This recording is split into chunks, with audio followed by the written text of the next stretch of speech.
एक साधु घाट किनारे अपना डेरा डाले हुए था।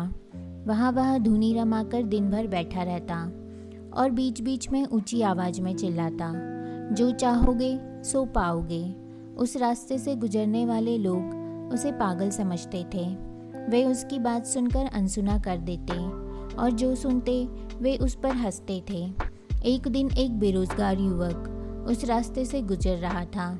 साधु की चिल्लाने की आवाज़ उसके कानों में भी पड़ी, जो चाहोगे सो पाओगे, जो चाहोगे सो पाओगे। ये वाक्य सुनकर वह युवक साधु के पास आ गया और उससे पूछने लगा, बाबा, आप बहुत देर से जो चाहोगे सो पाओगे चिल्ला रहे हो। क्या आप सच में मुझे वो दे सकते हो जो मैं पाना चाहता हूँ? साधु बोला, हाँ बेटा, लेकिन पहले तुम मुझे ये बताओ कि तुम पाना क्या चाहते हो। बाबा, मैं चाहता हूँ कि एक दिन मैं हीरो का बहुत बड़ा व्यापारी बनूँ। क्या आप मेरी इस इच्छा को पूरी कर सकते हैं?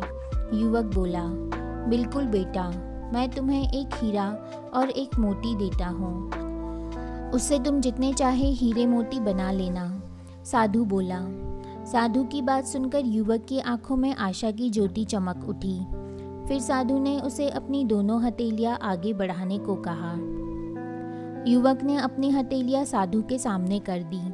साधु ने पहले उसकी एक हथेली पर अपना हाथ रखा और बोला, बेटा, ये इस दुनिया का सबसे अनमोल हीरा है। इसे समय कहते हैं। इसे जोर से अपनी मुट्ठी में जकड़ लो। इसके द्वारा तुम जितने चाहो उतने हीरे बना सकते हो। इसे कभी अपने हाथ से निकलने मत देना।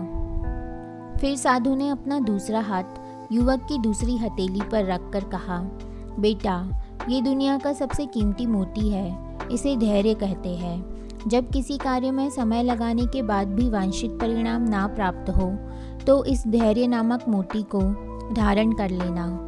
यदि यह मोती तुम्हारे पास है तो तुम दुनिया में जो चाहो वो हासिल कर सकते हो।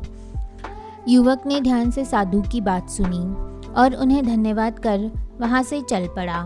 उसे सफलता प्राप्ति के 2 गुरु मंत्र मिल गए थे। उसने निश्चय किया कि वह कभी अपना समय व्यर्थ नहीं गवाएगा और सदा धैर्य से काम लेगा। कुछ समय बाद उसने हीरो के एक बड़े व्यापारी के यहाँ काम करना प्रारंभ किया। कुछ वर्षों तक वह दिल लगाकर व्यवसाय का हर गुण सीखता रहा और एक दिन अपनी मेहनत और लगन से अपना सपना साकार करते हुए हीरे का बहुत बड़ा व्यापारी बना। तो दोस्तों, लक्ष्य प्राप्ति के लिए सदा समय और धैर्य नाम के हीरे मोती अपने साथ रखें। अपना समय कभी व्यर्थ ना जाने दें और कठिन समय में धैर्य का दामन ना छोड़ें। सफलता अवश्य प्राप्त होगी। आशा करती हूँ कि ये कहानी आपको ज़रूर पसंद आई होगी। इस पर आपकी क्या राय है, हमें कमेंट करके ज़रूर बताइए। कहानी पसंद आई हो तो कहानी को लाइक और शेयर करना बिल्कुल भी ना भूलें। चैनल पर नए हो तो चैनल को सब्सक्राइब जरूर कीजिए। कहानी सुनने के लिए आपका बहुत बहुत धन्यवाद।